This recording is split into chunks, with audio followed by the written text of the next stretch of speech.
Muito bem. Então, senhoras deputadas e senhor deputado, vamos reiniciar os nossos trabalhos da Comissão. Temos connosco o Sr. Presidente da Câmara de Oeiras, Dr. Isaltino Moraes, que se encontra aqui por requerimento aprovado do Grupo Parlamentar do PSD e vai, a quem agradeço o facto de ter aceito o nosso convite, naturalmente, e que vamos debruçar-nos sobre a temática que aqui nos traz, que eu resumiria a questão da Lei dos Solos, para não estar a referir os diplomas em causa. Todos estamos perfeitamente enquadrados. Esta audição é a penúltima de um esforço que a Comissão tem feito a propósito desta alteração legislativa, uma vez que vai haver uma apreciação parlamentar e, portanto, desta maneira, conseguimos realizar as audições antes da apreciação parlamentar e dotar os grupos parlamentares de maior informação que é prestada pelos nossos convidados. A seguir teremos a audição do Sr. Ministro das Infraestruturas e que também tem a tutela da habitação e com isso terminaremos esta fase. Sr. Presidente, temos umas regras de funcionamento, como em tudo na vida, não é?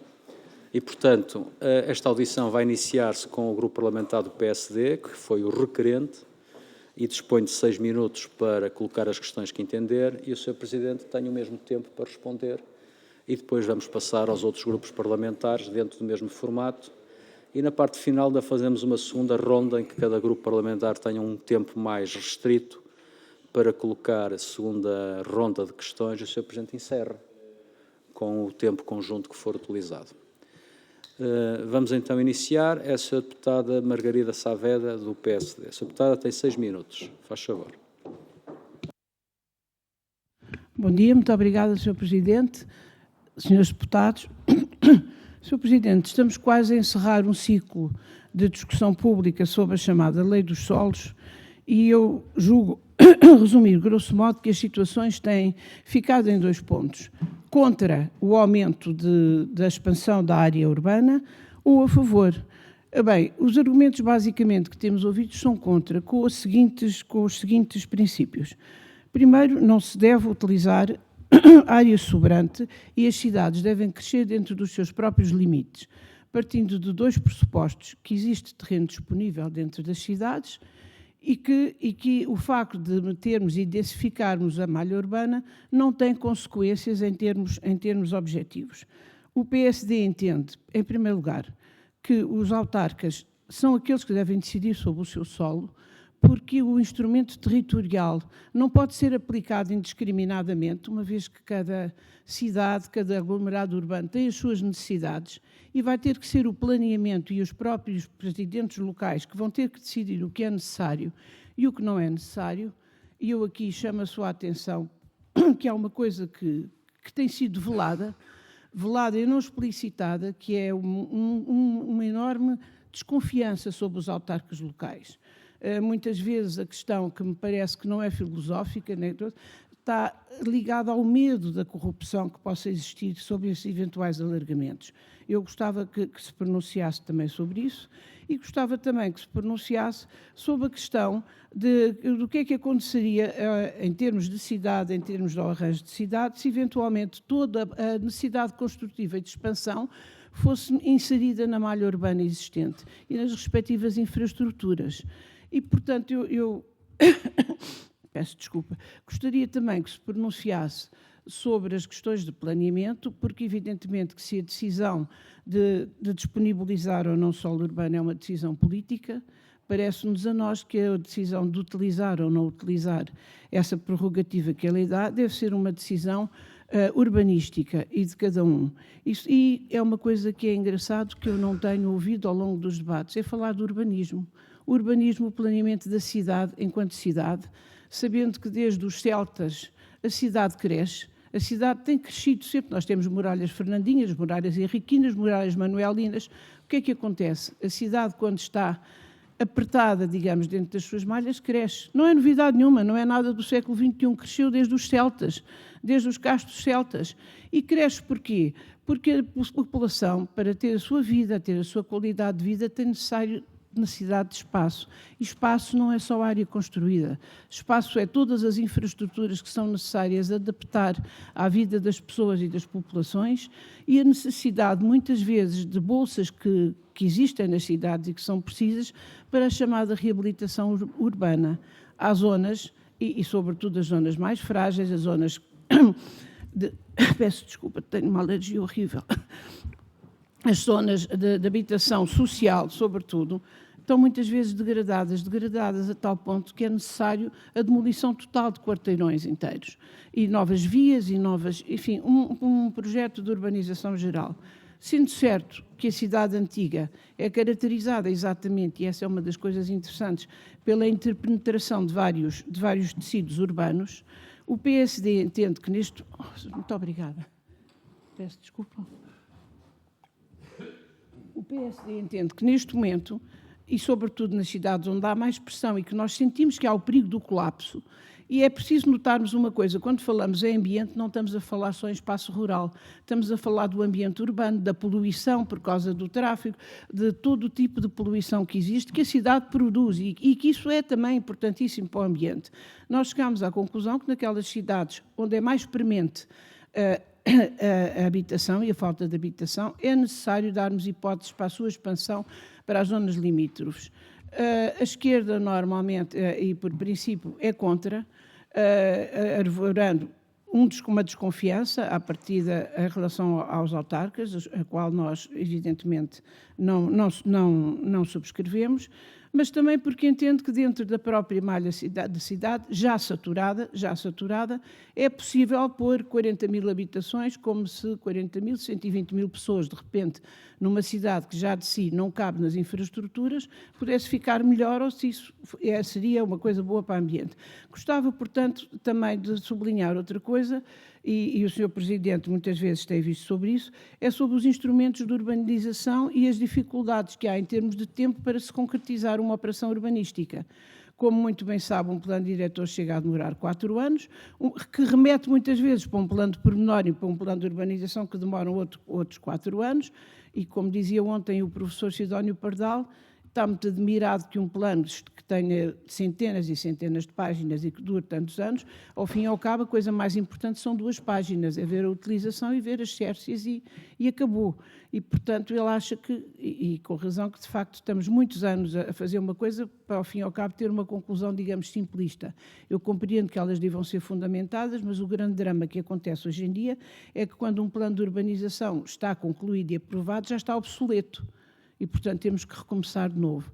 Eu gostava que, com a sua experiência e com o que acontece na Câmara do Eiras, que é uma Câmara exemplar a todos os efeitos, o Sr. Presidente pudesse comentar estes vários fatores e outros que, eventualmente, entendesse por bem. Muito obrigada. Muito bem, Sra. Deputada. Pode, claro. Claro que sim, deve. Sr. Presidente, para responder, então, se fizer o favor. Muito bom dia a todos. É um prazer estar aqui com os senhores deputados para falarmos de um assunto que considero de extrema importância e, naturalmente, desde já constato que é muito difícil responder às questões todas que a senhora deputada colocou. Até porque gostaria de fazer aqui uma nota prévia, porque é com perplexidade que eu assisto nos últimos anos a esta discussão do preço das casas e, por isso, gostaria de, em primeiro lugar, dar a minha perspectiva sobre as razões dos aumentos da exponencial da habitação, porque verifico que as pessoas, por razões meramente estratégicas, políticas, preconceituosas, referem que a habitação subiu nos últimos anos em exponencial devido aos vistos Golda, ao alojamento local, justamente à burocracia administrativa e isso tudo. Eu tenho uma opinião completamente diferente. Ouço legalmente especialistas, comentadores, os seus deputados, naturalmente, do Parlamento, e com frequência falam em tudo menos aquilo que eu considero que é o mais importante no fator dos custos da casa. Chama-se terreno. Na realidade, não é possível construir casas senão em terreno. Ainda não se constrói no ar. E, não sei porquê, esquecemos por que razão é que as casas atingiram estes preços. E atingiram estes preços porque em 2014 E é bom lembrar, eu sei que alguns dos seus deputados são muito novos e ainda não se lembram do que aconteceu nessa altura. Em 2008 surgiu o subprime na América, que chegou aqui, foi chegando aqui à Europa. Havia muitas casas à venda em Portugal, e designadamente aqui na zona de Lisboa. Dizia-se especulação imobiliária, os presidentes de Câmara são os malandros, aprovaram planos diretores municipais que, se forem realizados, nem o território espanhol chega para construir as casas que eles aprovam. Isto está tudo escrito, atenção, não estou a dizer nada de novo.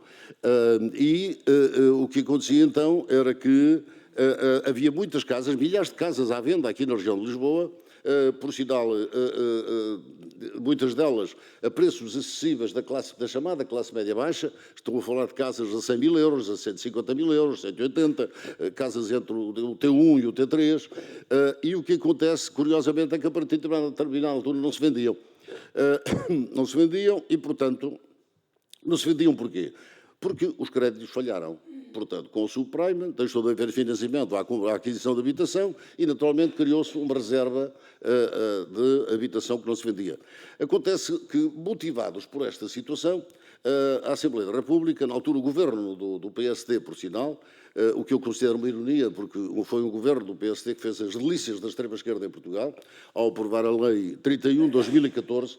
Essa Lei 31 de 2014 é o paraíso dos ricos, porque, ao acabar com os terrenos urbanizáveis e ficarem apenas terrenos rústicos e urbanos, quem era detentor de um solo urbano, por uma simples penada dessa lei, ficou rico. Isto é, os terrenos urbanos duplicaram, triplicaram e até quadriplicaram. E, portanto, eu não falo em abstrato, falo em concreto. Em Oeiras eu comprava terreno a 400 euros o metro quadrado em 2012, hoje custa 1.600 euros o metro quadrado. E porquê? Porque, ao acabar com os solos urbanizáveis e ficar o solo urbano, a especulação, sim, a especulação aumentou. E, realmente, o maior especulador é o Estado. Em Portugal, o Estado é que é o especulador, não são os privados. O Estado, ao aprovar esta lei, criou todas as condições para que, realmente, os donos de terrenos fossem, em exponencial, altamente valorizados. E, naturalmente, que isso afastou, deixou de haver casas. E então diz-se, os salários não acompanharam a evolução do preço das casas. Em parte é verdade, mas não é de todo. O que acontece é que deixou de haver casas a preços confortáveis para as classes médias baixas. Deixou de haver, porque não faltam casas para quem tem dinheiro para comprar ou para arrendar. Não é casas para essa faixa de quem ganha 2 ou 3 mil euros por mês, 2 ou 3 mil euros, rendimento do agregado familiar, e que para ter uma taxa de esforço, por exemplo, na ordem dos 30%, dá-lhe 600 euros, não há casas a esse valor. Obviamente que uma família que recebe 300 euros não pode ter uma taxa de esforço de 30%, porque depois não tem que comer. Portanto, é a situação que vivemos atualmente. O que é que aconteceu a partir dessa lei, da Lei de 2014? Curiosamente, entretanto, as coisas foram mudando, esgotou-se o parque habitacional que havia e, de repente, verificamos que apenas no prazo de 10 anos as casas triplicaram de preço. Esta é a realidade. Ora bem, e é possível inverter isto? É, alterando a Lei dos solos. Este projeto que aqui está em discussão na Assembleia da República vai resolver algumas destas situações. Eu já falarei sobre a desconfiança, terei que falar um bocadinho genericamente nisto tudo, porque para responder caso a caso à senhora deputada, nem meia hora me chegava. Ora bem, e vai resolver porquê? Porque, na realidade, há aqui dois problemas. Resolver o problema da habitação para a classe média e baixa ou para os pobres tem que ser habitação pública. Como sabem, nós temos 2% de habitação pública em Portugal. Somos os melhores na Europa, porque na Espanha tem 14%, na França tem 30%, os países nórdicos têm 45%, a Áustria tem 65%. Nós temos 2%. O Oeiras, por acaso, tem 5%. Portanto, é preciso inverter isto. É claro que diz a arquiteta Helena Roseta, que nunca fez uma casa. A arquiteta Roseta nunca fez uma casa. Mas diz a arquiteta Helena Roseta, mas é que fazer casa, quando lhe perguntaram, mas não é importante fazer casas novas, habitação pública nova? Ela respondeu, bom, realmente é, mas demora muito tempo. Pois esse é o nosso problema, é que há 25 anos que não fazemos casas. E, portanto, se não começarmos a fazê-las, vamos ter um problema da habitação cada vez mais agravado e teremos cada vez mais famílias na pobreza. Portanto, desconfiança. Ora bem, de acordo pela leitura que eu faço desta lei, na realidade, permite-se a reconversão que os municípios, e são os municípios, não são os privados, portanto, permite que os municípios tomem a iniciativa de, em relação a terrenos rústicos no seu território, dizer vamos reconvertê-los para terreno urbano, no sentido de se fazer habitação pública. Depois, o problema dos valores moderados, podemos lá ir, que eu aí também tenho algumas divergências. Mas é indiscutível que a habitação pública já contém em si o conceito da renda apoiada e da renda acessível. E para lhes dar um exemplo, porque não há nada como exemplos concretos, a Câmara Municipal de Oeiras vai inaugurar, agora em fevereiro, um prédio com 64 apartamentos. Esses 64 apartamentos ficam à Câmara Municipal por 2.000 euros. Uma média de 100 metros quadrados, 90 a 100 metros quadrados, por 200.000 euros. 200.000 euros. Do outro lado da rua são vendidos a 600.000 iguais. A única diferença é que, do outro lado, a bandeira se calhar é de sucupira e as casas de banho são roca. As casas de banho dos nossos são valadares e a madeira é de pinho. Quer dizer, mas as casas são dignas, não sei se estão a ver. Quer dizer, 200.000 e 600.000. Portanto, é possível fazer a 200.000 euros. Mas eu não estou a considerar o valor do terreno. Ou estou-lhe a imputar no máximo 200 euros o metro quadrado do valor do terreno. Quando se diz, vamos construir em prédios degradados, vamos aproveitar os prédios degradados. Os prédios degradados são muito mais caros do que fazer construção nova. E, portanto, mas é isso que se diz demagogicamente. Vamos nos centros históricos aproveitar os prédios degradados. Só que vamos ter aí custos de 3.000, 4.000 euros o metro quadrado. E então é para famílias cuja taxa de esforço, mesmo a 30%, leva-lhes metade do seu rendimento. Ou seja, a partir do momento que quem fala em recuperar prédios nos centros históricos está a excluir as famílias que não têm rendimento. Nem sequer é possível fazer habitação pública. Porque, por exemplo, em Oeiras nós fazemos habitação jovem nesses prédios degradados que compramos. E compramos muitos, aproveitamos, oportunisticamente fizemos aquilo que muitos fundos e capitalistas fizeram. Entre 2009 e 2014, as casas baixaram, dizia-se que os preços das casas nunca mais iriam voltar ao preço de 2008, lembra-se, e no espaço de 7, 8 anos, ao contrário, duplicaram, triplicaram. A Câmara de Oeiras também comprou. Portanto, nós compramos muitos prédios degradados e recuperamos e fizemos habitação jovem. Porquê? Porque pagam rendas entre 200 e 600 euros. Não podemos fazer esses prédios e entregar a famílias a pagarem 9 euros por mês. Porque nessa altura a Câmara vai à falência, isto é, recupera 100 ou 200, mas depois não pode recuperar mais porque não tem dinheiro para isso. E, portanto, tem que haver aqui algum retorno. Ora, se queremos realmente fazer habitação pública, se queremos que as pessoas, as famílias pobres, as famílias da classe média possam ter casa, ela tem que ser compatível realmente com as suas possibilidades. Bom, Ficamos por aqui agora. Podemos chegar por aqui. Podemos chegar por aqui. Desculpe interrompê-lo, Sr. Porque Presidente. a seguir da próxima resposta já posso falar daquilo que a deputada referiu. Pode, e depois terá mais perguntas, naturalmente, não é? Para a próxima resposta. Mas depois, no fim, vai fazer o encerramento e pode regressar a algum tema que não esteja devidamente esclarecido.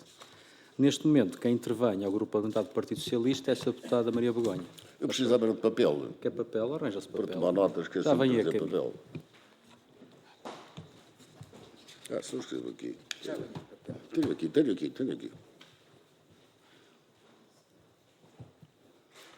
Muito obrigada, Sr. Presidente, Sras. e Srs. Deputados. Naturalmente cumprimento o Sr. Presidente Saltino Moraes. O requerimento é do PSD, mas dizer também que naturalmente agradecemos aqui estar, aceitar o convite e o contributo e densificar algumas destas questões é também importante para nós. Eu gostava de começar por dizer, Sr. Presidente, como ponto prévio, que nós no Partido Socialista, naturalmente, nós não nos opomos a um movimento de facilitação no acesso à reclassificação para solo urbano, isto é, já no simplexo urbanístico do anterior Governo, por parte do Partido Socialista, nós criámos um procedimento de alteração simplificada, mas, neste caso, reclassificação de solo rústico para solo urbano, mas cumulativamente a finalidade prevista fosse habitacional, a propriedade do solo fosse exclusivamente pública e o solo esteja situado na contiguidade do solo urbano. Portanto, nós compreendemos bem, e foi isso que interpretámos e concordamos com o Sr. Presidente, que a crise profunda da habitação que vivemos, a crise da oferta profunda que vivemos, também não estamos contra a necessidade de construir, obriga para enfrentar esta crise de habitação que afeta particularmente a classe média, que o Sr. Presidente falou também muito da classe média baixa, mas diria até da classe média em geral, é preciso atuar em todas as frentes e nós, de forma alguma, excluímos esta. E, portanto, não é esta simplificação urbanística e a disposição solo urbano que nós desvalorizamos. Temos algumas preocupações, e gostávamos de ouvir, porque desburocratizar sim, simplificar sim, mas com até onde o Governo foi e as dificuldades que naturalmente se deparam. E o primeiro problema que eu gostava de colocar ao Sr. Presidente, que foi muito falado, é justamente porque deixa de existir uma limitação na reclassificação do solo, limitada aos casos de inexistência de área urbana. E era para nós interessante se o Sr. Presidente pudesse falar sobre isto muito diretamente e intensificar este tema, porque foi trazido aqui, tem sido trazido por vários parceiros de várias entidades, também naturalmente para a arquiteta Helena Roseta, portanto, se a área metropolitana de Lisboa tem 50% de solo urbano, e nós temos ouvido falar muito destas percentagens dos vários concelhos e municípios que ainda têm muito solo urbano, então porquê é que precisamos de reclassificar solo e porquê é que é relevante? Claro que nós sabemos parte da resposta, mas dar-lhe a oportunidade também aqui de dar um contributo de uma matéria que tem surgido muito. Depois, Sr. Presidente, também a preocupação seguinte, e essa é, eu diria, a central para o Partido Socialista. A grande inovação do diploma consiste na possibilidade de rendos privados serem reclassificados para solo urbano, desde que 70% se destine à habitação de valor moderado. Ora, é com este novo conceito criado para este efeito que nós temos as maiores dúvidas e, diria, a maior oposição. Eu não sei se o Sr. Presidente estará a fazer uma interpretação excessivamente generosa do que está neste diploma, porque nós temos um Ministro da Habitação que gosta muito de dizer que é manter o que está bem, mudar o que estava mal, mas então o que é que está mal nos conceitos já consolidados da habitação com custos controlados? O que é que está mal no arrendamento acessível? Na nossa opinião, mexer nestes instrumentos, sim, reclassificar, sim, preocupação da habitação, de construir para quem precisa destas casas. E nós entendemos que este diploma não está a cautelar esse problema. Há uma desadequação permanente nas respostas do Governo em matéria de habitação, de dizer que as medidas são para responder à classe média e depois, na verdade, vamos ver o desenho das políticas e elas estão muito vocacionadas para quem tem rendimentos superiores. Há algum problema de haver políticas públicas para quem tem rendimentos superiores, nomeadamente nos jovens? Esse não é o problema, a questão é a prioridade? Não, a prioridade é responder na crise da habitação a quem, de facto, os jovens se querem emancipar, as famílias com rendimentos intermédios que não conseguem, como o Sr. Presidente disse, e bem, aceder à habitação. Portanto, o grande diploma é este diploma com esta excepcionalidade. Temos que, obviamente, intensificar o diploma, há alterações que nós iremos naturalmente apresentar, porque o Governo não acautelou todas as exceções. Mas se temos um regime simplificado, uma excepcionalidade, passarmos solo rústico para solo urbano, então o diploma tem que estar apto a responder ao problema essencial, e esse problema é responder à crise da habitação.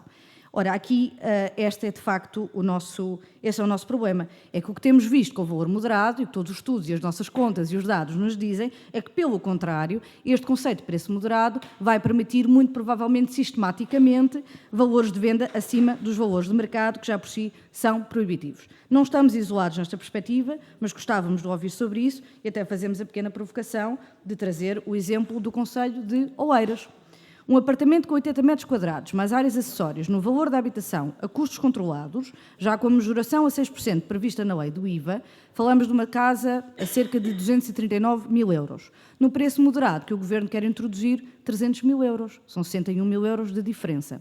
Se tivermos em conta que o IVA na habitação com custos controlados é de 6% e no preço moderado a 23%, a diferença passaria a ser de 115 mil euros. Portanto, o que pergunto diretamente ao Sr. Presidente, comparando valores objetivos, é se o Governo não deve aqui ter abertura para recuar para conceitos estabilizados da habitação com custos controlados e reintroduzir a habitação acessível, que não fica claro como é que tem havido às vezes a interpretação de que o arrendamento acessível está incluído. Essa não é a nossa.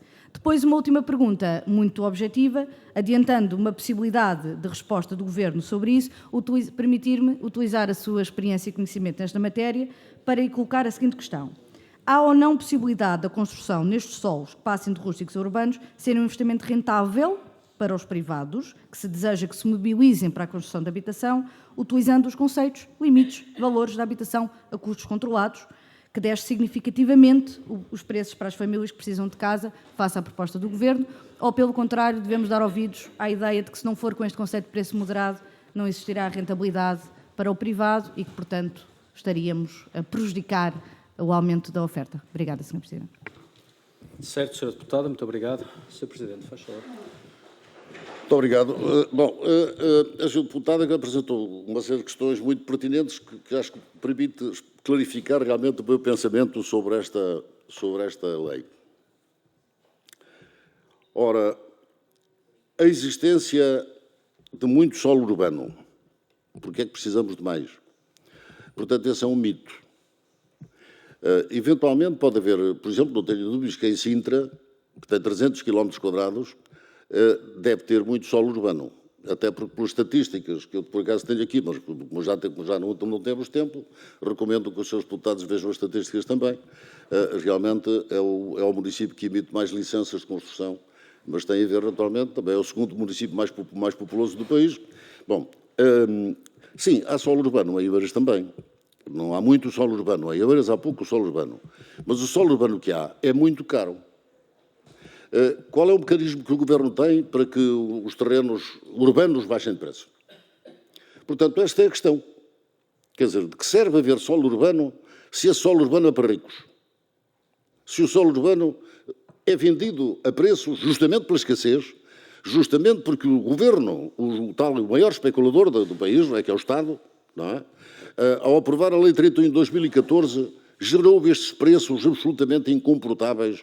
E, portanto, como é que agora o Estado ou as câmaras municipais vão fazer habitação pública em solo urbano que é vendido a mais de 1.000 euros o metro quadrado? Põe-lhe mais 1.700 ou 1.800 de construção, vai para os 2.500. E depois tem, naturalmente, o respectivo lucro, tem os custos bancários, tem tudo isso, não é? Quer dizer, que atira para os 3, 4.000 euros o metro quadrado. Quem é que pode comprar essas casas ou arrendá-las? Portanto, é uma falácia, é um mito estarmos a falar em solo urbano, porque este solo urbano não é para a classe média, nem é para as famílias pobres. Portanto, insistir nesta tecla é querer que os portugueses cada vez tenham mais dificuldades e cada vez haja mais pobres. Portanto, significa que, para haver habitação a preços comportáveis, de venda, por exemplo, de venda, há duas maneiras de nós resolvermos o problema. Habitação pública, e eu sou um defensor da habitação pública, já construí 7.000 habitações públicas em Oeiras e, portanto, estou disponível para fazer mais 3 ou 4.000 em Oeiras, com mais 4.000 casas de habitação pública. Nós resolvemos o problema não só dos pobres, não é? Mas dos pobres resolvemos, dos pobres, aqueles que têm a renda apoiada, mais 2 anos, nós temos cerca de 300 e poucas famílias nessa situação, mais 2 anos estará o assunto resolvido. Agora, o problema é os milhares de famílias da classe média baixa que estão a cair na pobreza porque não têm casa, porque vai 50%, 60%, 70% do rendimento para a renda. Ora, portanto, este mercado de terrenos urbanos não responde a esta necessidade. Agora, o problema que se põe é como é que vai ser transformado o terreno rústico em solo urbano. E essa é uma pergunta que, curiosamente, ninguém faz. A reconversão do terreno rústico em solo urbano para fazer habitação pública entra na esfera das câmaras como? As câmaras têm que o comprar. Apesar de ser rústico, tem que ser avaliado e as câmaras têm que o comprar. Ora, razão porque, por exemplo, eu aí estou de acordo quando pergunta medidas para responder à classe média que não consegue realmente aceder à habitação. As medidas são estas: habitação pública por um lado, mas também a possibilidade de serem colocados terrenos no mercado, e só pode ser a transformação de terrenos rústicos em urbano, mercado, a preços determinados, que são colocados à disposição de cooperativas e de promotores privados, fixando-lhe naturalmente o preço. E eu quero dizer que estou de acordo que este documento justifica algumas alterações. Por exemplo, não concordo com o valor acima da mediana, mas concordo com o valor da mediana em que perspectiva? Em 30% do terreno, em 30% o valor da mediana. Os outros 70% devem ser exclusivamente para a habitação pública e nessa habitação pública renda acessível, renda apoiada e ainda com outra variante. É uma sugestão que eu deixava ao legislador. A possibilidade desses 70% poderem ser vendidos pelas câmaras municipais, porque a habitação pública fazem as câmaras, não sei se estão a ver. Mas é possível os promotores privados não fazem ação social. Esta coisa que a esquerda tem muito essa coisa, e a direita também, a extrema-direita também tem isso. O mercado resolve o problema. Não é? Há uma diferença, quer dizer, a esquerda diz que se faça habitação pública, mas nas orelhas do Presidente da Câmara. A esquerda, a extrema-esquerda, não é? Quer dizer, que se faça habitação pública em solos urbanos já existentes, que se faça habitação pública nos tais prédios reconvertidos, mas naturalmente sabemos que isso é impossível, não é? Depois, a extrema-direita, obviamente, que defende os solos urbanos conforme estão. O Centrão, tenham paciência que utiliza esta expressão, o PS e o PSD é que têm a batata quente na mão. Têm que resolver este problema. E, portanto, resolver este problema é de duas formas. Habitação pública pura e dura, construída pelas câmaras municipais para arrendamento à classe média e aos pobres, e, por outro lado, criar condições para que os municípios possam construir também habitação, podendo alguma parte dessa habitação ser vendida a preços de custos controlados a famílias da classe média baixa. E qual é a vantagem disso? É que, em vez da Câmara Municipal ou os poderes públicos do Estado estarem a construir habitações para as famílias da classe média, é um sacrifício, naturalmente. Se porventura a família tem condições, suponha que vai pagar uma renda de 600 euros, a renda acessível, lhe permite contrair um empréstimo a pagar uma amortização de 600 euros ao banco, permite-lhe comprar a casa e não é o Estado, nem é o município que está a suportar esse custo financeiro. Portanto, é possível agregar os promotores privados a fazer habitação pública ou a custos controlados, digamos assim, que é vendida ao mesmo preço que é construída a habitação pública, não é? Portanto, o artigo 72, quando diz pelo menos 700 em 1000 deve ser destinada, acima do sol, a habitação pública ou uma habitação de valor moderado, realmente esta redação é equívoca, porque ou é para a habitação pública ou pode ser tudo para a habitação a preços moderados e depois vem aqui à frente a dizer que os preços moderados, no ponto 8 deste mesmo artigo, vem dizer que os preços moderados é 125% da mediana do local ou 225% da mediana nacional. Obviamente, que suponha que uma Câmara Municipal diz assim, bom, estes 70% são obrigatoriamente para valores moderados. Obviamente, na minha opinião, é um erro. Por exemplo, em Oeiras, considerando as carências que nós temos, 70%, eu só vou fazer, se a lei for aprovada tal qual está, a leitura que em Oeiras faremos é esta, 70% de habitação pública. Ou moderados não conta. Poderão fazê-lo nos 30%, não sei se estão a ver, nos outros 30%. Mas 70%, não, repare, a Câmara Municipal pode fazê-lo porque a lei permite-lhe. Isto é, quem toma a iniciativa são as câmaras municipais e as assembleias municipais. E, portanto, a Câmara Municipal e a Assembleia Municipal podem determinar aqui só se faz habitação pública. E a habitação pública contém renda apoiada e renda acima. Ora, o conceito de valor moderado se pode subir o preço, foi uma das questões que colocou, se este valor moderado podia subir o preço das casas.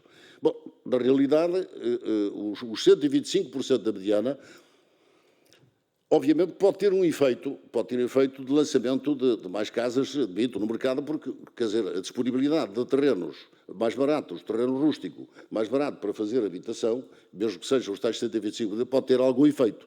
Mas, na realidade, não é isso que me agrada a mim. Quer dizer, a mim o que me agrada é que não ultrapasse o valor da mediana. Acho que o limite deveria ser esse e não acima. E não tenho dúvidas, se não ultrapassar o valor da mediana, como é que isto é calculado?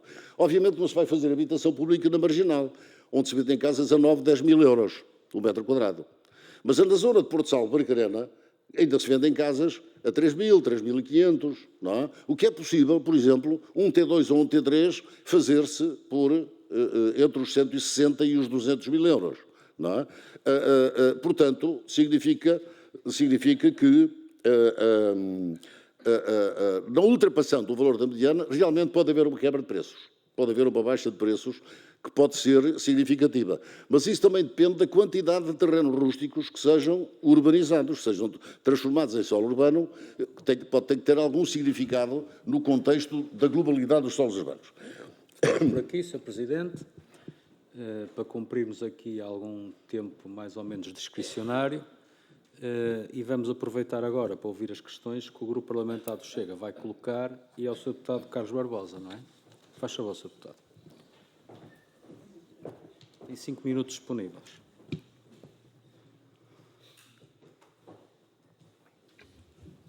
Muito obrigado, Sr. Presidente. Cumprimentá-lo assim. Cumprimentar o Sr. Isaltino Moraes, Sr. Presidente da Câmara de Oeiras, os Srs. Deputados. Partido Chega, e tem sido muito produtivo todas as audições que temos tido, com pontos e com apreciações dispares relacionadas com a alteração que está a ser feita à lei dos solos, e que nos permitem ter aqui uma abrangência muito maior naquilo que deve ser feito, e como disse também aqui a senhora deputada do Partido Socialista, as alterações que devem ser feitas no âmbito da especialidade, e que devem ser propostas para ajustarmos melhor esta alteração. O Partido Chega é a favor de tudo aquilo que venha a atrair investimento e crescimento económico. Ponto número 1. Mas também, ao mesmo tempo, esta circunstância mais abrangente que irá permitir e que pode permitir também contornar o critério do próprio PDM, pode abrir aqui outro tipo de portas. E são estas portas que nós temos tentado questionar a quem está no terreno, a quem vive isto diariamente, os âmbitos da própria corrupção. Nós, e volto a repetir aquilo que nós já dissemos várias vezes, nós acreditamos que existem pessoas sérias nas autarquias e acreditamos que os autarcas estão a fazer o melhor pela sua população. Mas também sabemos que existem circunstâncias de várias espécies que nos levam a acreditar que já houve em tempos corrupção e a alteração que possa permitir também estes âmbitos. E nesse sentido faço-lhe a primeira questão, que é que tipo de balizas nós podemos colocar, que tipo de métricas é que podem ser associadas a esta alteração à lei, para que esteja esta circunstância acautelada. Há uns que dizem que ao criar menos burocracia, nós estamos a dar um âmbito de menos apreciação de corrupção nestes âmbitos, ou possibilidade desse efeito. Mas a própria leitura atenta e o próprio conhecimento de algumas dos 50 anos da nossa democracia faz-nos olhar para que já aconteceram vários casos e que temos que pensar também nesse ponto. E nisto também lhe pergunto se não poderíamos, é uma pergunta que faço, nós sabemos que uma das questões que está associada é ou os próprios departamentos das câmaras fazerem a própria avaliação e o parecer, ou então consultores externos fazerem essa avaliação. Que consultores externos? Quem nós poderemos criar aqui de forma a que esses consultores externos sejam e que a gente considere pessoas idóneas, sérias e que nos venham dar realmente esse tipo de acrescento. Porque não acrescentarmos aqui, que é uma questão que eu tenho colocado já em fóruns anteriores, que é o âmbito das CCDRs. Bem sabemos que as CCDRs estão descapitalizadas a nível de recursos humanos, mas que âmbito é que as CCDRs podem ser incluídas neste panorama, visto que as CCDRs têm também alguma preponderância e importância também em alguns pontos da gestão também dos municípios.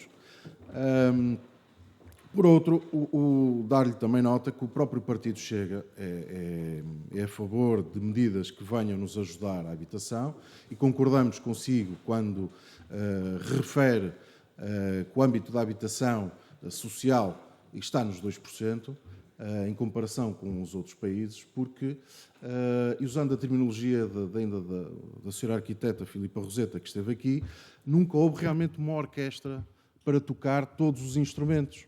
Ou seja, a esquerda, por hábito, isto é tudo público, isto é tudo de todos, não há nada de ninguém. E então vamos acima da propriedade privada.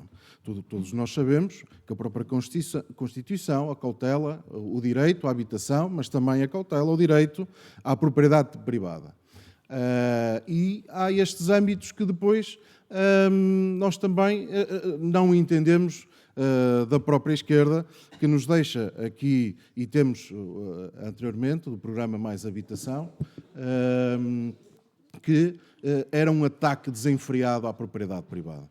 E isto nós sabemos, Sr. Presidente, para terminar, este âmbito poderá nos ajudar a criar realmente aqui a habitação, seja ela acessível, seja ela a custos controlados, seja habitação para também classe média e classe alta. Muito obrigado. bem. Terminou, Sr. Deputado. Muito obrigado, Sr. Presidente, por responder. Faz favor. Muito obrigado. Bom, eu tenho que me habituar aqui à coisa. Portanto, eu tenho que responder mais telegraficamente às questões concretas e, portanto, vou tentar fazer isso. Ora bem, a lei pode haver outro tipo de portas, designadamente à corrupção. Que tipo de balizas podem ser colocadas? Bom, as únicas balizas são as da lei. Não há nada como a transparência estar na própria lei. Se a lei for transparente, quer dizer, o problema da corrupção. E porquê corrupção? Qual é a fonte da corrupção? Porquê é que há de haver corrupção na transformação de um solo rústico num solo urbano? Bom, depois, menos burocracia, menos corrupção. Eu estou de acordo. Realmente, quanto menos burocracia, menos suscetibilidade há de eventualmente estar a tentar comprar favores. Quanto menos entidades estiverem envolvidas no desenvolvimento de um processo, mais responsável é aquele que tem que tomar a decisão e menos difusa é a situação. Quando temos poderes difusos, todos mandam, ninguém manda e as coisas ficam pelo caminho. Ora, na minha opinião, seria obrigatório, e julgo que é obrigatório, que cada município que vá transformar o solo rústico em solo urbano para efeitos de construção, seja de habitação pública, seja a preços moderados, obviamente tem que dispor de uma carta de habitação, porque a carta de habitação tem que estar devidamente aprovada. Por outro lado, quero dizer também que os mecanismos de fiscalização nas câmaras municipais e assembleias municipais determinam a maior transparência. Eu vou-lhe dar um exemplo. Em Oeiras, por exemplo, todos os processos urbanísticos vão para tribunal. Todos eles são escrutinados por tribunal. Porque o Bloco de Esquerda põe tudo em tribunal. Portanto, em princípio, a suspeição da corrupção está em tudo. De maneira que não há um processo urbanístico em Oeiras, até a habitação pública. Até a habitação pública vai para o tribunal. Portanto, tenho vários prédios em Oeiras que foram para o tribunal. Por acaso o tribunal deu razão à Câmara? Não é? Mas a suspeição do urbanismo é um mundo de corrupção. E, portanto, esse é outro mito. E depois há outra coisa que o Sr. Deputado Chega agora aqui colocou. A corrupção é apanagem dos políticos. É preciso ser eleito para ser corrupto. Então, mas, quer dizer, pelo facto de ser CDR, ou funcionários que ninguém conhece, absolutamente anónimos, se pronunciarem, darem pareceres, aí é que já não há corrupção. Mas há alguém mais escrutinado que os eleitos? Pela Câmara Municipal, pela Assembleia Municipal, pelo Tribunal de Contas, pela inspeção daquilo, etc, etc. Portanto, cria-se, hoje vivemos num mundo de percepções, fica-se um bocado com a ideia que é tudo corrupto. E realmente os políticos são masoquistas, porque criam a ideia que só os políticos é que são corruptos. Quer dizer, não há corrupção fora da política. Portanto, as CSDRs. Mas alguém sabe quem é o presidente da CSDR de Coimbra? Mas é um homem poderosíssimo. Homem ou mulher, não sei. Quem é o presidente da CSDR do Porto? Ninguém sabe. Do Porto não, do Norte. Mas toda a gente sabe quem é o presidente da Câmara do Porto. Vamos lá ver, eu acho que, vamos lá ver, tem que haver dignidade nestas coisas, quer dizer, e esta, é que não faz sentido, por tudo e por nada se fala em corrupção. Ora bem, estamos a transformar terreno rústico em solo urbano. Estamos a transformar terreno rústico em solo urbano. Qual é a regra? A regra está definida. A Câmara Municipal aprova, a Assembleia Municipal aprova, é público. Ora bem, agora o Sr. Deputado falou em duas coisas que eu acho muito importantes. O problema do direito à habitação e o direito de propriedade é fundamental. Eu sou um defensor dos dois direitos. Mas quero dizer o seguinte, um dos grandes problemas, e se calhar é por isso que estamos aqui, e não é por acaso que Portugal é um país atrasado. Não é por acaso. É que, na realidade, nós agimos, a Lei 31 de 2014 foi feita sob pressão. Não é? Eram as alterações climáticas, aliás, aquela lei está toda virada para as alterações climáticas. Produz-se por protesto, um gafanhoto, é muito mais importante, e não me chamem negacionista, porque o Oeiras é o município que tem 100% em 100 pontos no combate às alterações climáticas. As alterações climáticas são para nós um combate decisivo. Mas consideramos o ser humano mais importante que o gafanhoto. Quer dizer, se pudermos, em termos de resolução de um problema de habitação, utilizar algum terreno, ora bem. E então, navega-se sempre à vista. Faz-se a Lei 31 de 2014 sob pressão, para combater a especulação. Foi o maior fator da especulação em Portugal. Vejam bem. Mas os seus deputados é que foram os culpados, é que a aprovaram. Quer dizer, não estou a dizer que foram estes, mas foram os que cá estavam. Portanto, especulação decorrente dessa lei. Depois, esquecem-se de outro pormenor. As decisões podem ser tomadas sob pressão, mas vamos à questão da propriedade e os direitos adquiridos. É que o 25 de Abril já foi há 50 anos, mas em Oeiras o planeamento urbano é uma questão muito complicada. E não tenho dúvidas que não há ninguém mais do que os autarcas que se preocupem com o planeamento urbano. Eu até me rio quando ouço alguns comentadores e tal, a dizerem mas esta coisa da conversão dos terrenos rústicos a urbanos tem que ser contíguo. Mas quer dizer, passa pela cabeça de alguém que um presidente de Câmara, um arquiteto, um engenheiro numa Câmara Municipal vá fazer construção a 2 ou 3 quilómetros do espaço urbano, implicando novas infraestruturas, etc, etc. Obviamente que hoje, quer dizer, não é preciso andar na faculdade. Qualquer pessoa sabe que o bom ordenamento do território, o bom planeamento implica que as cidades sejam contíguas. Até porque, em termos de transportes, quanto maior é a densidade, melhor é o transporte. Os transportes não vão buscar pessoas a uma zona isolada onde vão 2 ou 3 pessoas a uma determinada hora. Depois toda a gente se queixa, então, mas à meia-noite já não há transporte. Pois não há transporte porque não há pessoas. Ou há 2 ou 3 e o autocarro não vai buscar 2 ou 3, não sei se estão a ver. Portanto, deixem o planeamento e o ordenamento do território aos municípios. Agora esquecem-se de um pormenor. Vejam bem, o planeamento é algo que se prolonga no tempo. As leis podem ser mudadas. Em Oeiras, a maior parte, vamos dizer o seguinte, 70% da construção que se faz em Oeiras, sabem quando é que foi aprovada? Antes do 25 de Abril. E estamos em 2025. Mas aquele período dos anos 60, 70, foram aprovadas grandes urbanizações, Miraflores, Alto Santa Catarina, Linda a Velha, agora não me lembro, em Oeiras, uma quantidade de urbanizações que estão agora a realizar-se, não sei se estão a ver. E porquê é que estão a realizar? Direitos adquiridos. Adquirir o direito de urbanização e, portanto, qualquer decisão de planeamento que seja tomada hoje, ela tem repercussões nos próximos 10, 15, 20, 30 anos. Agora, a habitação é que não se resolve se não começarmos a fazer. E então nós fazemos por solabancos. Vejam bem como são as coisas. Eu sei bem a história. Quando o Dr. Mário Soares, em 93, fez uma presidência aberta, o Dr. Cavaco Silva falava na democracia de sucesso. E o Dr. Mário Soares faz a presidência aberta, passa ali junto ao Estádio Nacional, aponta para o Jamor, aquelas centenas de barracas que estavam ali, e diz: qual sucesso, qual democracia de sucesso, olhem para esta miséria, olhem para esta miséria. E nasceu o PER. Foi um programa extraordinário, que mostrou que os portugueses são capazes de fazer, mostrou que os municípios são capazes de resolver o problema. Mas acabou o PER, acabou a habitação pública. E estivemos 20 e tal anos sem fazer nada. Bom, agora vamos, PRR, não é? Ressurgiu.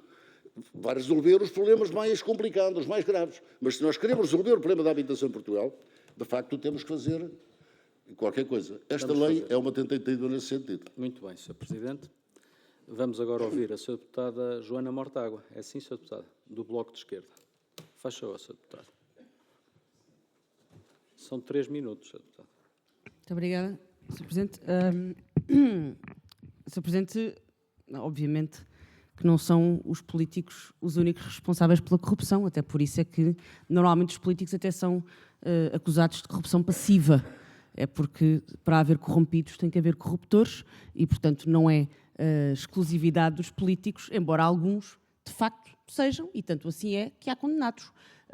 E, portanto, como a lei também tem que prevenir esses casos, achamos que é um assunto que não pode ser tabu, porque falar de corrupção não pode ser uma suspeita permanente, porque depois, quando existem casos, toda a gente fica preocupada porque é preciso leis anticorrupção.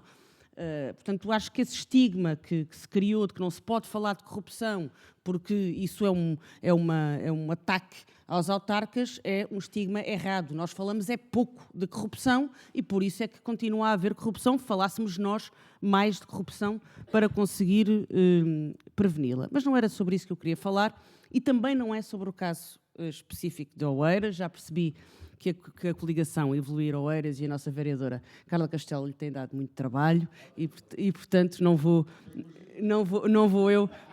eu além, até por só teria elogios para essa atuação, não vou eu substituir-me ela. Queria colocar-lhe 2 questões muito concretas. Uma tem a ver com um ponto em que estamos de acordo.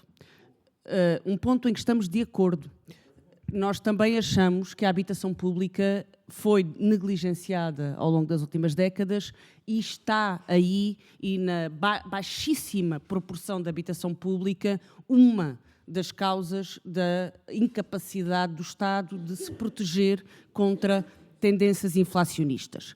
Agora, esta lei não faz qualquer alteração que beneficie ou que promova políticas públicas que beneficiem a habitação pública. Aliás, esta lei vem potenciar ou facilitar alterações na classificação dos solos, que os municípios já podiam fazer por sua iniciativa, simplesmente com outros processos de alteração do PDM. Portanto, também não é verdade que estas alterações estivessem vedadas aos municípios, elas tinham que passar por processos diferentes, não eram processos simplificados, mas que no caso de serem promovidas pelas autarquias ou em parcerias para habitação pública, ou seja, na parceria com o Estado para a habitação pública, já poderiam, esta classificação já poderia existir. E, portanto, a alteração à lei que o Partido Socialista tinha feito já permitiria fazer esse tipo de reclassificação, tendo como fim a habitação pública. Esta lei vai, sobretudo, promover a construção de habitação para o mercado imobiliário privado. E vai fazê-lo em termos que, nas nossas contas, na nossa perspectiva, e que não são só nossas, nas contas de diversos especialistas, não vai pressionar os preços da habitação para baixo, vai pressioná-los para cima. O Sr. Presidente pode dizer, bom, mas em Oeiras nós vamos fazer de maneira diferente, vou terminar, em Oeiras vamos fazer de maneira diferente, em Oeiras vamos aplicar só a mediana e não acima da mediana, em Oeiras vamos fazer sobretudo habitação pública. Mas não é isso que a lei prevê. O que a lei prevê é que possa haver habitação privada em que os limites máximos, nenhum deles está abaixo daquilo que o Sr. Presidente aqui classificou como um preço razoável para a classe média. E, portanto, a nossa preocupação, eu mantenho, é que do ponto de vista geral, esta lei não vai servir à habitação pública, não vai servir uma baixa de preços e vai servir, sim, a especulação sobre os territórios que são os territórios rústicos. Julgo que está entendida a mensagem. Sr. Presidente, agora é que tem que ser mesmo telegráfico, não é? Porque são 3 minutos, é o correspondente. Muito bem. E, portanto, ora, em primeiro lugar, corrupção. Eu não tenho nenhum problema que se fale da corrupção e fala-se em corrupção todos os dias. Mas chama a atenção, o problema não está na corrupção, o problema está nos anátemas e nos ferretes que às vezes quer colocar nas pessoas e, portanto, por tudo e por nada vai dar corrupção. Eu chamo a atenção para o seguinte, quando o Dr. António Costa andava entusiasmado por esse país fora, em 2021, a falar na bazuca, da bazuca que aí vinha, não é? O que é que toda a gente dizia? Cuidado com a corrupção. Atenção, é preciso estabelecer aí regras muito bem determinadas, específicas, porque a corrupção vai imperar. Portanto, temos que impedir a corrupção. Este discurso imperou durante anos. Qual é o discurso agora? Vamos lá descomplexificar, vamos burocratizar, porque não se consegue gastar o dinheiro do PRR. Na verdade, criaram-se tantas medidas, tantos contrapesos, tantos controlos, etc., que, por exemplo, neste momento a Câmara de Oeiras o IRU tem uma dívida de 12 milhões à Câmara de Oeiras. E eu estou aqui a falar não é para criticar o IRU, atenção, é porque é uma pena, o IRU não tem capacidade, não sei se estão a ver, por muitos técnicos que tenha, para estar a apreciar todos aqueles autos de medição e por aí fora. Porquê? Porque foram criadas mecanismos, repara, é apresentado um auto de medição de um prédio de habitação pública. Vai para o IRU. O normal, repare, estamos no princípio da desconfiança, em vez de vivermos o princípio da confiança. O que é que acontece? Quer dizer, vai para o IRU e fica lá 1, 2, 3, 4, 5 meses à espera de ser apreciado. O que é que devia acontecer? É pago e quando houver tempo de apreciar, não é? É apreciado e se houver algum problema, se houver alguma lacuna, muito bem, Câmara Municipal, corrijam lá isto porque isto está errado. Vocês têm aqui 5 euros a mais, porque as contas são feitas de tal maneira que se houver 1 cêntimo a mais, as contas não são aprovadas, não sei se estão a ver, a mais ou a menos. Não é? Quer dizer, portanto, é nisso que dá a corrupção. Esta lei não está nada que beneficie a habitação pública. A verdade é que eu ainda não vi da parte do Bloco de Esquerda uma única posição que defenda a habitação pública. Enchem a boca da habitação pública, mas dizem sempre habitação pública em solo urbano, habitação pública em prédios degradados. Esta é que é a realidade do Bloco de Esquerda. Portanto, o Bloco de Esquerda é, de facto, contra a habitação pública, indiscutivelmente, embora no discurso fala sempre na habitação pública. Ora, esta lei, eu já disse aqui, que, na minha opinião, pode ser clarificada a questão da percentagem dos 70% habitação moderada, habitação pública. Pode ser, mas é importante que haja também uma margem para a habitação moderada. Porque quando nós falamos de cidade, de construir cidade, de coesão social, é importante que haja uma fusão de classes sociais no mesmo bairro, na mesma área urbana. Não podemos ter áreas urbanas para pobres ou áreas urbanas só para famílias da classe média. É importante que haja aqui uma mistura. E, portanto, quando se faz cidade, é importante ter em consideração as diferentes classes sociais. E, naturalmente, as infraestruturas que é necessário realizar, não é? Porque as infraestruturas sociais, culturais, os diferentes equipamentos têm que acompanhar isso. Portanto, esta lei vai promover a habitação pública e, em relação à influência do mercado privado, julgo que não vai ter tanta influência como isso, por uma razão muito simples. É que vai depender, de facto, a iniciativa, a promoção, depende da Câmara e da Assembleia Municipal. Ao contrário do que acontece, quem tem um solo urbano, que apresenta um loteamento, que apresenta um plano à Câmara Municipal para a Câmara aprovar, aqui não. A Câmara Municipal ou as Câmaras Municipais têm que fazer um levantamento dos solos rústicos e determinar qual é a capacidade em termos agrícolas, excluir a Reserva Ecológica Nacional, excluir os solos mais adequados e, por outro lado, Srs. Deputados, não se esqueçam do pormenor.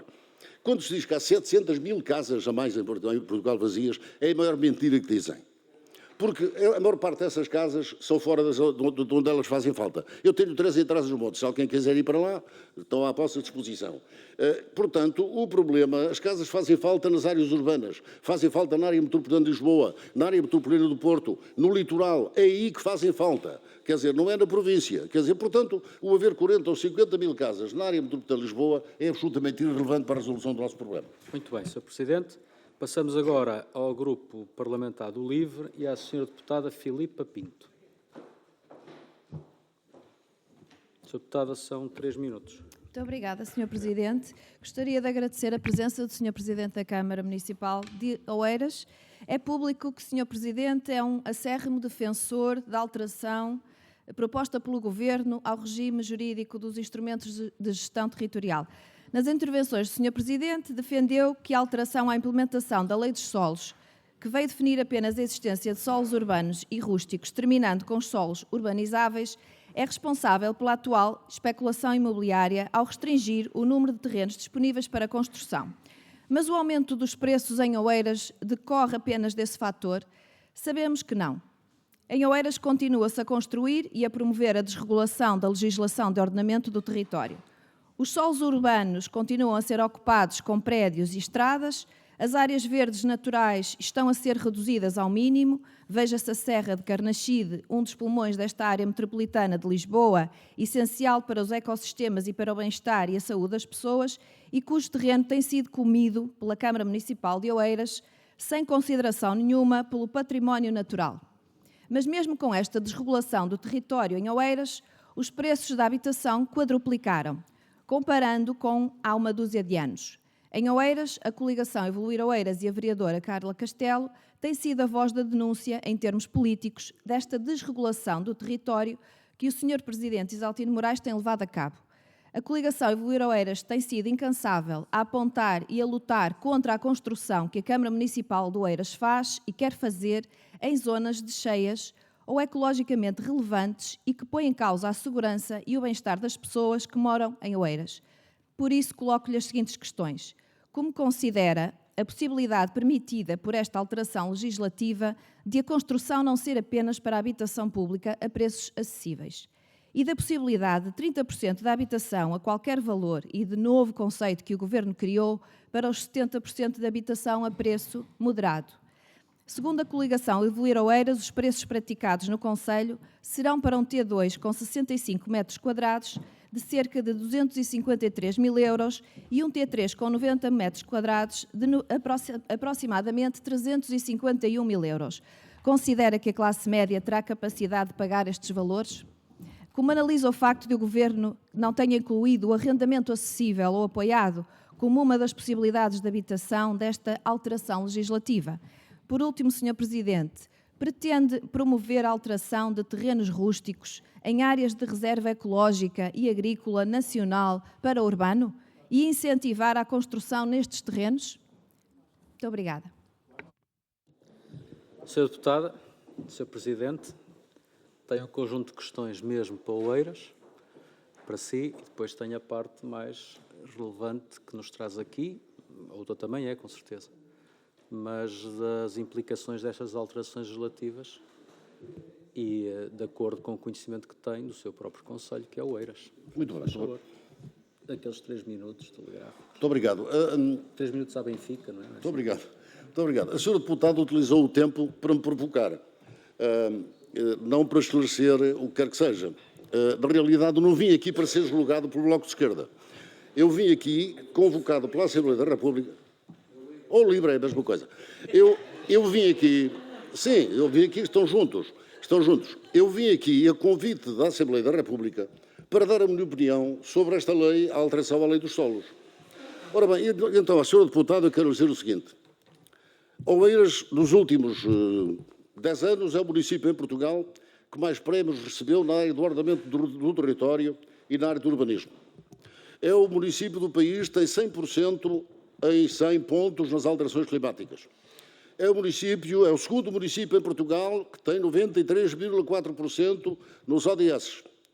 É o município que tem o maior rendimento, maior rendimento per capita do país. É o município que tem a média salarial mais elevada do país. É o segundo município em volume de negócios, 35 mil milhões de euros de volume de negócios, 6.700 milhões de valor acrescentado bruto. É o município em Portugal com mais área verde, ao contrário do que a senhora deputada aqui disse. Ao contrário, veio para aqui fazer campanha eleitoral. Eu não estou a fazer campanha eleitoral, estou a responder às questões que colocou, não é? Portanto, o município de Oeiras é o município com os melhores indicadores em Portugal de desenvolvimento económico e social. É o município com 30% de base tecnológica instalada em Portugal. E, portanto, tem a maior área verde por habitante em Portugal.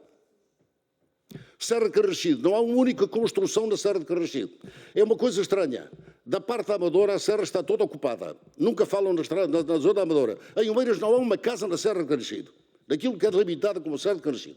Mas, considero uma provocação gravíssima a senhora deputada questionar-me se em Oeiras vamos construir a Reserva Ecológica Nacional. Obviamente que a senhora deputada não está aqui para ouvir qualquer esclarecimento do Presidente da Câmara. Mas alguém pode construir a Reserva Ecológica Nacional. É absolutamente proibido. Portanto, como é que se pode perguntar se vai construir a reserva, ou que já construí? Em Oeiras nunca se fez uma construção da Reserva Ecológica Nacional. Nunca. Agora, a senhora deputada tem que aprender, tem que conhecer a lei. Não basta ser deputada para conhecer a lei. Dá-se a circunstância de que a lei, em determinado momento, diz assim: a Reserva Ecológica Nacional, nas linhas de água, tem uma distância de 10 metros da zona de cheia. Mas depois a lei muda, por razões várias, e diz, o leito de cheia agora é a 50 metros. Mas os prédios que já estavam aprovados, de acordo com regras anteriores, não vão ser demolidos. Pelas regras da senhora deputada, a povoação de Algés, aliás, Lisboa, Algés e Dafundo, têm que ser todos demolidos porque estão em leito de cheia. Mas foram construídos numa altura em que o leito de cheia não tinha essa leitura. Portanto, eu considero uma ofensa gravíssima a senhora deputada vir aqui, numa altura em que o Presidente da Câmara do Oeiras está a ser ouvido sobre uma lei dos solos, dizer que construímos em leito de cheia. Está a ser eco de ressonância dos deputados do Bloco de Esquerda, do LIVRE e do CONT, aqui nesta Assembleia da República. Eu acho isso gravíssimo. E o que disse é tudo falso. Tudo falso. É uma coisa extraordinária. Visito Oeiras, não conheço Oeiras. 99% dos moradores, inclusive os do LIVRE e do Bloco de Esquerda, estão satisfeitíssimos por viverem em Oeiras. Adoram viver em Oeiras. É verdade, Sr. Deputado, acredite, adoram viver em Oeiras. Ora, não sei se ainda tenho tempo. O problema a questão dos 70%. Bom, eu quero dizer, eu já referi aqui, já agora, apesar de tudo, tenho mais delicadeza do que a Sra. Deputada teve, porque vou responder a uma questão que a senhora deputada colocou. O problema dos 60%, eu quero dizer, eu já referi aqui que considero, eu já referi que considero... Eu já referi...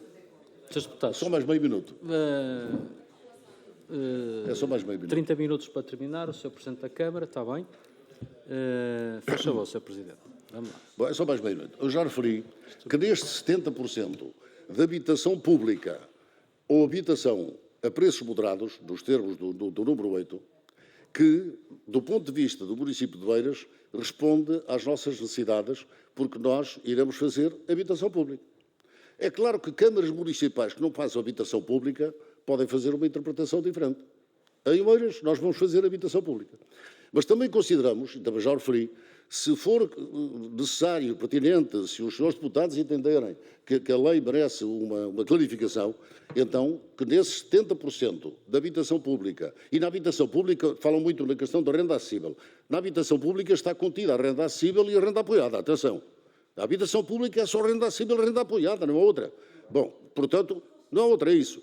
Mas que haja então uma parte desses 70% que possa ser vendida a preços de custos controlados. E os outros 30% são preços absolutamente livres. Esta é a minha opinião. Sr. Presidente, Sra. Deputada Filipa Pinto, como queira.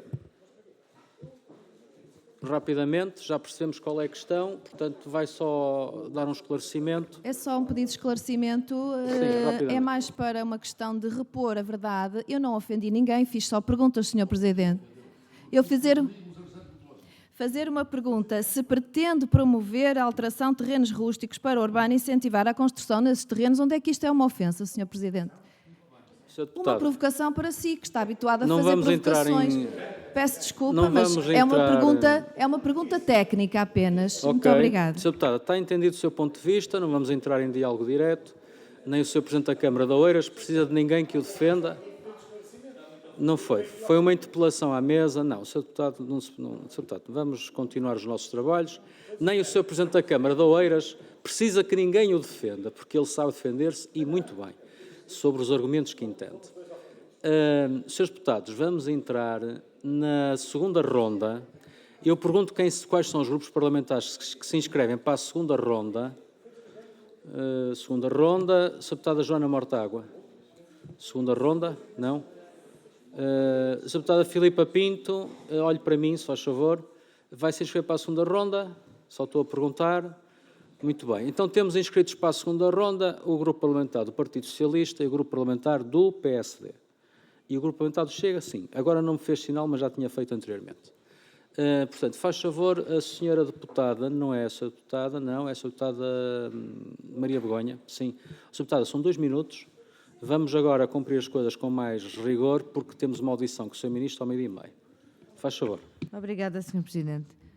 Sr. Presidente, Isaltino, eu só queria clarificar aqui queria só dizer aqui uma coisa, não é tanto uma pergunta, mas dar-lhe a oportunidade assim também se referir isto novamente.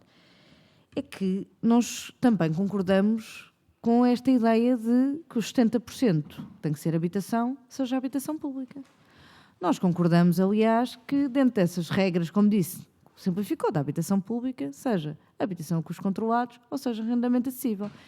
Até podíamos, imagine se o Presidente dizer, bem, nos outros 30%, então existe este conceito do preço moderado, onde, aliás, não está limitado à construção de casas. Pode ser para outras infraestruturas, usos conexos, que, aliás, temos que perguntar ao Sr. Ministro o que é que isto pode significar. A questão é que este não é o diploma que o Governo nos apresenta.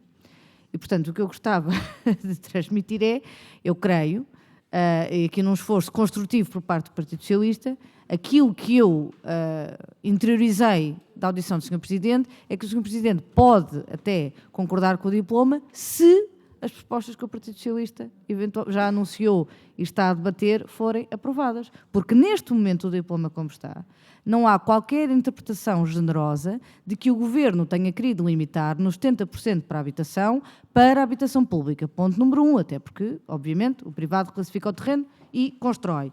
Número 2, esta ideia, este conceito do preço moderado, que pode ter este efeito especulativo e do aumento, não há garantia nenhuma, pelo contrário, eu trouxe aqui a provocação do Conselho de Oeiras da diferença entre a habitação e os controlados, utilizando este limite, esta questão, este conceito do preço moderado, utilizando a mediana e o máximo da mediana.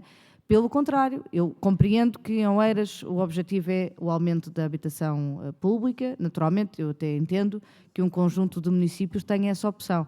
Não estão impossibilitados de fazer isto. Mas este diploma não protege Muito bem, aquilo que o Sr. Presidente veio aqui defender. Muito obrigado.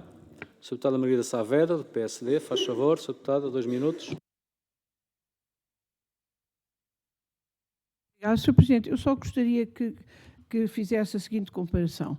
Se o Sr. Presidente, imaginemos que o Sr. Presidente, Câmara de Oeiras, vai comprar um terreno para construir 150 metros quadrados de habitação ao lado do Aquário Vasco da Gama. É um prédio que lá está, o Sr. Presidente tem que o reabilitar. O Sr. Presidente vai construir, neste momento, 150 metros quadrados num terreno que disponibilizou para urbanizar. O Sr. Presidente pode dar-nos o valor, mais ou menos, de um e do outro final de preço? Muito obrigada. Era só isso que eu queria perguntar. Está entendido. Sr. Deputado do Chega é o Sr. Deputado Filipe Melo. Faz favor, Sr. Deputado. São 2 minutos.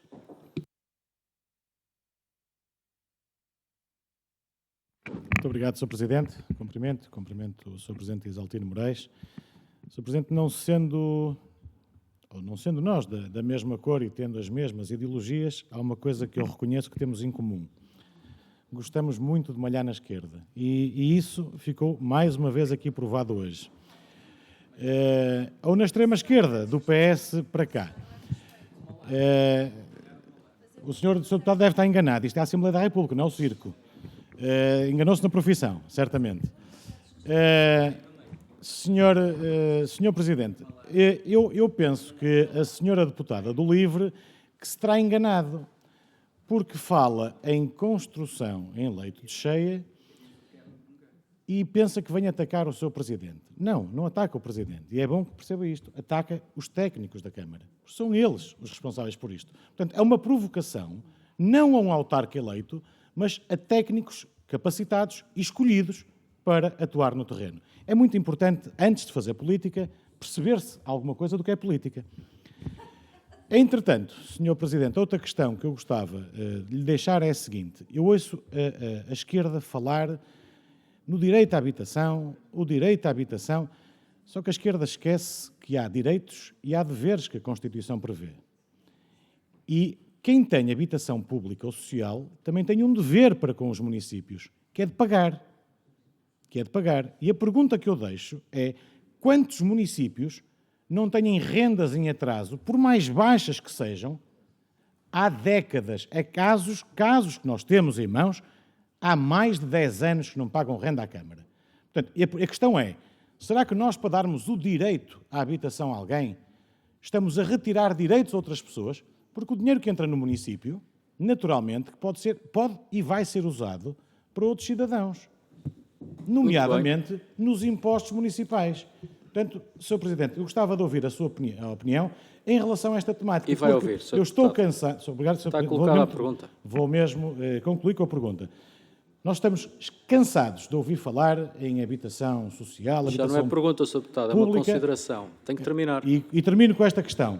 Sr. Presidente, não acha que é a altura de devolver aos privados, naturalmente com o apoio dos municípios, construção para build to rent a preços acessíveis? Muito Ponto obrigado. de interrogação. Está feita a pergunta. Muito obrigado, Srs. Deputados. Está concluída a ronda das perguntas e o Sr. Presidente da Câmara está a tomar boa nota das perguntas todas, porque quer respondê-las a elas. Sr. Presidente,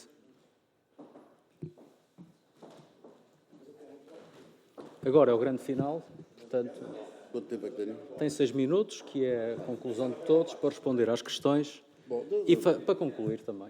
Faz favor. Srs. Deputados, vamos ouvir o Sr. Presidente da Câmara de Oeiras. Eu vou procurar então responder.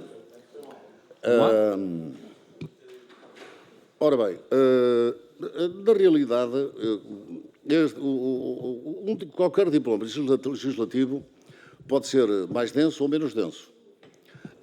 E, portanto, a redação atual, conforme está, na leitura do município de Oeiras, responde, eu diria que a 80% das nossas necessidades.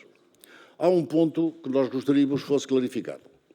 Portanto, não nos preocupa a questão dos 70% do ou, porque para nós os 70% é mesmo 70% para a habitação pública. Acontece é que nós gostaríamos que neste 70%, ou quando se fala em habitação pública, renda acessível, renda apoiada, que é o que a habitação pública significa, não se diz em ponto nenhum que parte dessa habitação pública pode ser vendida. Ou seja, construída a preços custos controlados e vendida. Porquê? Porque o município pode fazer, por exemplo, com um empréstimo 100 casas, a custos controlados, coisa que um privado não vai fazer, porque tem que ter outro rendimento, o privado não faz ação social. E, portanto, a Câmara Municipal constrói casas a custos controlados e, portanto, poder uma parte dessas casas ser vendidas e, com o dinheiro dessas casas, faz outras casas, não sei se estão a ver, para se planear a 20, 30 anos um programa de habitação. Isto era muito importante que fosse possível. Aliás, eu devo dizer que sugeri isso ao anterior Primeiro-Ministro, ao Dr. António Costa, no lançamento da primeira pedra do edifício, que era importante que realmente, na altura estavam a gizar o diploma insistia-se muito, exclusivamente habitação pública, não pode ser habitação privada, exatamente porque na correlação de forças há muita gente que tem esta ideia, não é? Que, havendo habitação privada, lá vem a especulação, não é? Lá vem a especulação imobiliária e, portanto, o benefício para os privados. Bom, e, portanto, eu considero que fazia sentido alguma clarificação na lei, nessa questão dos 70%, haver essa possibilidade de construção de habitação destinada à venda. Relativamente à questão que foi colocada pela senhora deputada, relativamente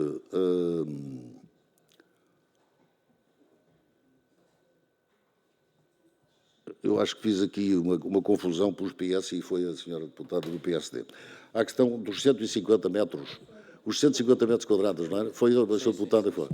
Bem, obviamente que 150 metros quadrados nesse local são no mínimo 1.500 euros, 150 mil euros. Ora, se 150 mil euros é o terreno, mais 150 mil a construção da casa já dá 300 mil. Um T2. Já está fora do mercado, não sei se está a ver, já está fora das possibilidades. Essa é a razão, porque vão à falência todas as argumentações da extrema-esquerda. Todas. A extrema-esquerda aqui não tem razão nenhuma, porque, na realidade, o preço do terreno urbano atingiu preços tais, e volto, culpa da Lei 31 de 2014, não é?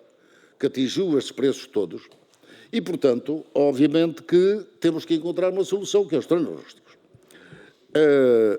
Relativamente às rendas, quantos municípios têm rendas em atraso? Eu quero dizer que em Oeiras não há rendas em atraso, mas não é de agora. Nós sempre entendemos a renda apoiada, que é o que nós temos, vamos passar a ter renda acessível, mas até agora temos renda apoiada. Temos cerca de, nós das 6 ou 7 mil casas que construímos, vendemos quase 2.000. Não é? Famílias, aí está, a prática que eu estou a propor aqui já a tivemos.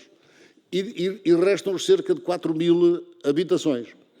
Essas 4.000 habitações são ocupadas por famílias que pagam rendas entre os 9 euros e os 350. Não tenho rendas em atraso. Claro, pode haver uma pequena percentagem, quer dizer, mas realmente nunca tivemos. Porquê? Porque sempre entendemos que se a renda entre os 9 e os 350 euros é uma renda variável em função do rendimento da família, do agregado, e se uma família pode estar a pagar 250 euros este mês, mas no próximo pode passar para 10. Basta que um dos membros do agregado fique desempregado e automaticamente o rendimento baixa e a renda é atualizada. Ora bem, sempre tivemos esta prática, aí consideramos que é uma injustiça extraordinária alguém que já tem a renda adaptada ao seu rendimento, não é? Repara, alguém que tem um rendimento de 400 ou 500 euros, não é? Não pode deixar de pagar uma renda mínima, e portanto são os 9 euros, 10 euros. Mas, quer dizer, há dinheiro para o tabaco, também há dinheiro para a renda, não é? Quer dizer, eu já tive situações de famílias, não é? que estão a reunir comigo, agora já não se fuma. Eu é que fumo clandestinamente de vez em quando. Mas quando se fumava no garoto, era vulgar as pessoas sacarem do seu maço de cigarros, custava 4 euros, não é? Qualquer coisa assim do género, a dizerem que a renda era muito elevada. Portanto, em Oeiras, as rendas estão atualizadas, eu diria que pode haver 2 ou 3% que não estão a pagar, mas se não estão a pagar, mas atenção, vão pagar, quer dizer, porque são feitos programas de pagamento de rendas, é dado um determinado prazo, e devo dizer que com frequência, quando vai um argumento para a terror, dizer assim, ou paga porque já terminou o prazo, ou é despejado, normalmente vai pagar. Quer dizer, portanto, funciona bem. Quer dizer, no nosso caso está a funcionar bem. Ora bem, relativamente à possibilidade de privados construírem habitação a preços moderados ou mesmo a custos controlados. Eu acho que é possível e eu defendo isso há muito tempo. Por exemplo, até as cooperativas.